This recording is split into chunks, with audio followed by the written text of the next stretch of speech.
You've probably heard the story of the resurrection.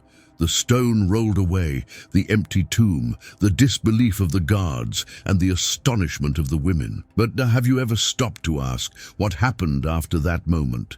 What did Jesus actually do in the 40 days following his return from the dead? What did he say? Where did he go? And why is that period barely talked about, even though it could change everything we think we know about faith, destiny, and the mission of humanity? The next few minutes will take you on a journey through the 40 most mysterious days in the Bible. Days filled with secret encounters, life-altering instructions, and divine preparation for a global movement that would shake history. What happened after the resurrection was not the end of the story. It was the beginning of a revolution. On that morning, as the sun broke over Jerusalem, everything had changed. The stone that sealed death was rolled away. The tomb was empty. The guards fled in terror. And Mary Magdalene, heartbroken and confused, stood before what she thought was a gardener until she heard her name, Mary. That voice, instantly familiar, cut through all doubt. It was him, alive, resurrected. But why appear to her first? Why not go straight to the temple or confront the very ones who crucified him? Because Jesus wasn't done teaching. He wasn't done forming. He had 40 days to prepare a few people to transform the entire world. And he would do it through a series of moments so powerful that they would echo across millennia. First, he walked alongside 2 heartbroken disciples on the road to Emmaus. They didn't recognize him at first. He listened as they spoke of shattered hopes and a prophet they thought was gone. Then, as he broke bread with them, their eyes were opened and suddenly he vanished. In another scene, he appears among the disciples inside a locked room. No door opened, no warning. Just Jesus standing in the midst of them saying, "Peace be with you." They were terrified. Was it a ghost, a vision? No. He showed them his wounds, let them touch his hands, and even ate with them. Flesh and blood, alive, real. But one disciple, Thomas, wasn't there. And when told of what happened, he said the words that would define him forever. "Unless I see the nail marks, I will not believe." 8 days later, Jesus appears again. This time, he goes directly to Thomas. "Put your finger here. See my hands. Stop doubting and believe." Thomas falls to his knees. "My Lord and my God." In that moment, Jesus not only affirms faith, but blesses those who would believe without seeing. That blessing was for us. Yet these appearances weren't random.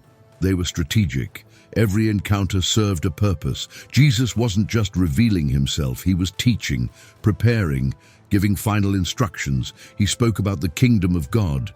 He unlocked the meaning of the scriptures. He trained his disciples for a mission far greater than anything they could imagine. Over and over, he reminded them, "Go into all the world and preach the gospel." These weren't just farewell words. They were marching orders, a divine commissioning. And yet, many of these moments are barely mentioned in sermons today. Did you know Jesus cooked breakfast for his disciples? After a long night of fishing, when they caught nothing, a figure on the shore told them to cast the net on the right side. Suddenly, the net was full. One of them whispered, "It is the Lord." They ran to him, and there by the fire, Jesus grilled fish and broke bread. The resurrected King of the universe served breakfast. Why? Because this was more than food. It was restoration, especially for Peter, the one who denied him 3 times. Now Jesus asks him 3 questions.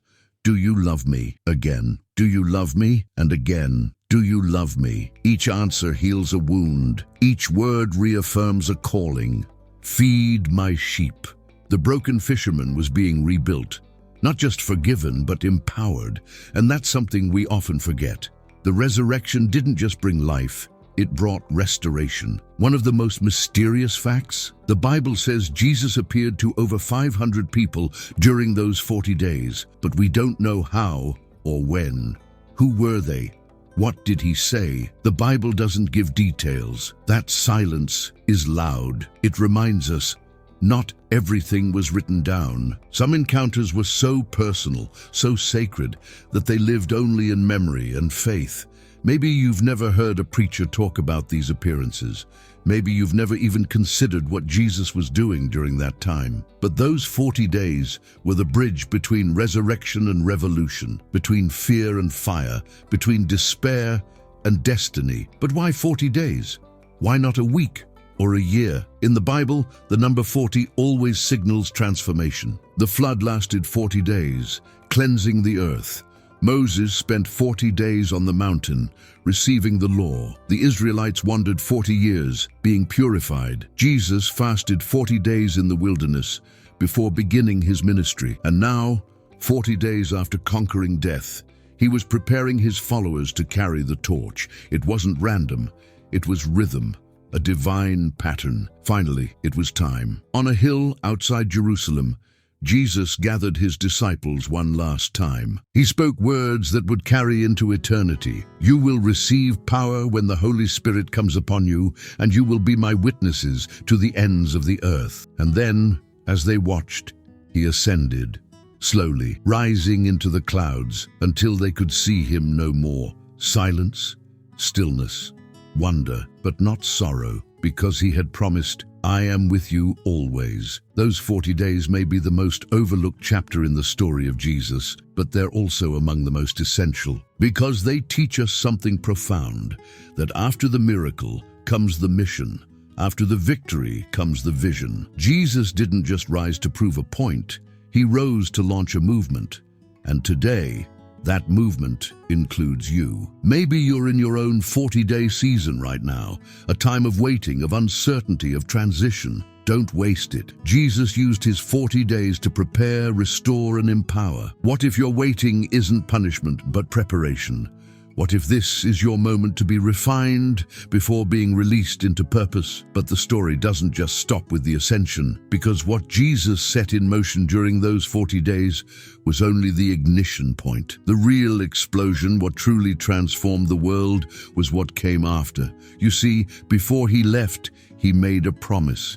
He said they would receive power, not just courage, not just faith, but power. A power that didn't come from religion or rules or rituals. A power that would descend like fire and shake the foundations of the earth. But to receive it, they had to wait. So the disciples returned to Jerusalem, not as the same fearful group who once hid behind locked doors, but as witnesses charged with a mission. Still unsure, still human, but now holding a truth that death couldn't silence. And for 10 days, they waited, prayed, remembered every word he spoke, every glance, every miracle. They didn't know what exactly was coming, but they trusted that if he said it, it would happen. And then Pentecost, the fulfillment of the promise. The Spirit descends like wind and flame, and suddenly these once ordinary men are transformed. They speak with boldness, with power, with clarity. Peter, the fisherman who denied Jesus, now preaches to a crowd of thousands.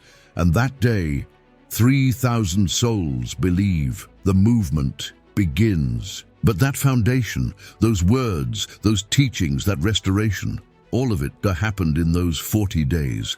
It's easy to overlook preparation when we only crave outcomes. We celebrate the fire, but ignore the waiting. We admire the power, but forget the process. But what if your influence, your breakthrough, your calling depends on what you do during your 40 days? Will you hide, or will you listen, learn, and lean into what God is preparing in silence? Jesus showed us that resurrection isn't the finale, it's the launch pad. And if he took time to appear, to teach, to serve, to restore, and to commission in those 40 days, maybe we need to do the same in our own seasons of uncertainty. Maybe the silence isn't absence, it's strategy. Maybe the stillness isn't stagnation, it's formation. And maybe the waiting isn't wasted time, but sacred training. Imagine this: the Savior of the world, with all power and authority, just conquered death itself. And what does he do? He spends time with people. He answers questions. He eats meals. He listens. He teaches. He restores the very ones who failed him. That's the heart of Jesus, and that's the invitation. These 40 days reveal a God who doesn't just rise in glory, but walks slowly with the broken. A king who doesn't just rule, but restores.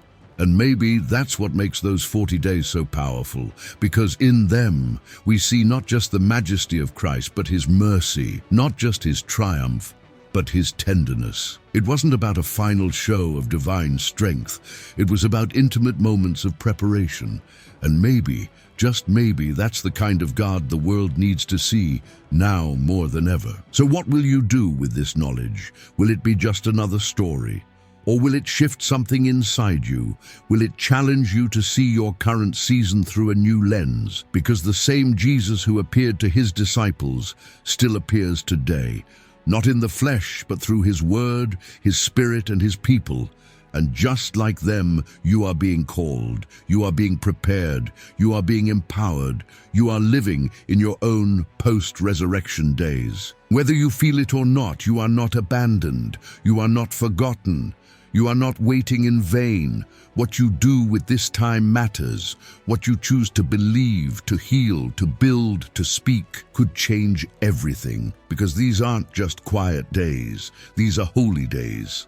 And just like Jesus told them before ascending, you will receive power. The question is, will you be ready to receive it? If this video stirred something in your soul, don't keep it to yourself. Share it. Someone close to you may be wandering through their own 40 days, unsure of where it's all leading. This could be the moment their eyes are opened, just like those disciples on the road to Emmaus. Drop a comment below and tell us what part of these 40 days hit you the hardest. Was it the restoration of Peter, the blessing to Thomas, the silence of the unnamed 500? Let's start a conversation. Because when we reflect on what Jesus did after the resurrection, we begin to understand what he still wants to do through us. And if you want to explore more untold truths, overlooked teachings, and sacred mysteries from the life of Jesus, you're in the right place. Subscribe to the channel, tap the bell, and prepare, because we're just getting started. The tomb is empty, the King is alive, and the mission is now in your hands.